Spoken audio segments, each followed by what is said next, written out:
Accusé d'outrage au chef de l'État, Jean-Bertrand Ewanga, à la barre, c'est lundi 25 août 2014. Mesdames, Messieurs, le détail dans cette revue de presse. Bonsoir. Accusé d'outrage au chef de l'État, Jean-Bertrand Ewanga à la barre ce lundi 25 août 2014 estime l'avenir.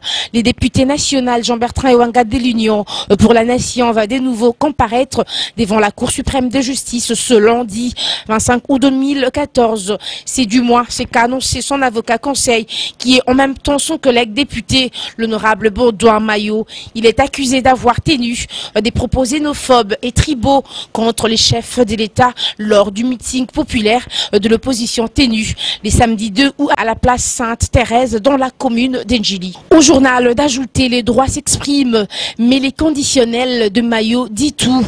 Si la Cour reconnaît que la loi est anticonstitutionnelle, les poursuites en flagrance tomberont automatiquement, a souligné l'avocat du député Ewanga, qui n'est autre que son collègue Baudouin Maillot. Ces propos ont été repris par l'agence France Presse, qui fait comprendre que dans le cas contraire, les députés devront répondre des accusations d'offense au chef de l'État et discrimination raciale ou tribale, des infractions qu'il nie avoir commises. Et donc, on réalise que les conditionnels utilisés par l'avocat ne tient que sur un fil ou cache un doute qui trahit un peu la vraie position de l'avocat qui maîtrise bien son domaine que quiconque. Cette position est que la Cour ne devra pas reconnaître l'inconstitutionnalité de la loi dans cette affaire.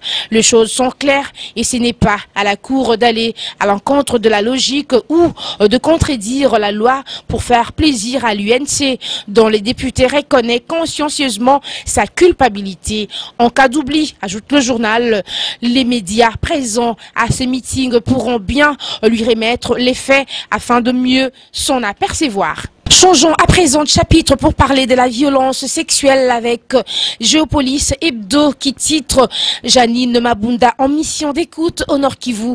La lutte contre les violences sexuelles au cœur de la politique publique.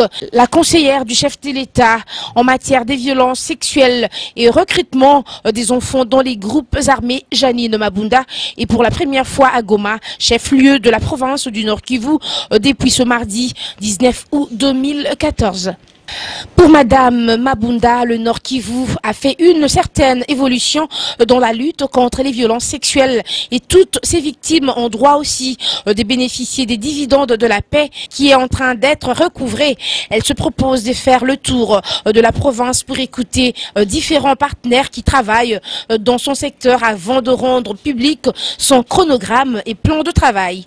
Ajoutons que Janine Mabunda est licenciée en droit de l'Université catholique de Louvain en Belgique, croisant les petits doigts que ses connaissances en droit la servent pour défendre nos mamans et enfants victimes des affres de la guerre, rencherit le journal. Cette visite de la conseillère du chef de l'État doit être le signal pour une éradication définitive de ces pratiques qui ont sali l'image du pays et qui perturbent la marche du pays vers le développement. Janine Mabunda, qui a un parcours éloquent, se doit donner les soubassements nécessaires à des réponses définitives qui ne peuvent être qu'économiques et sécuritaires. L'État, pendant longtemps absent de cette partie du pays, doit marquer sa présence et déployer toute sa puissance pour éloigner ces spectres anachroniques d'une barbarie médiévale. L'éducation des jeunes filles, l'encadrement des jeunes garçons, c'est doit d'être projeté comme une stratégie des luttes contre ces violences qui sont en réalité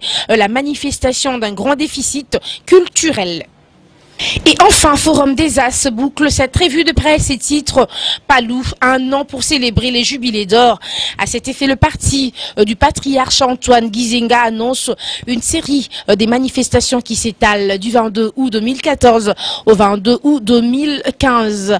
En République démocratique du Congo aussi, un parti qui peut se prévaloir de ses privilèges, c'est les partis lumumbistes unifiés Palou.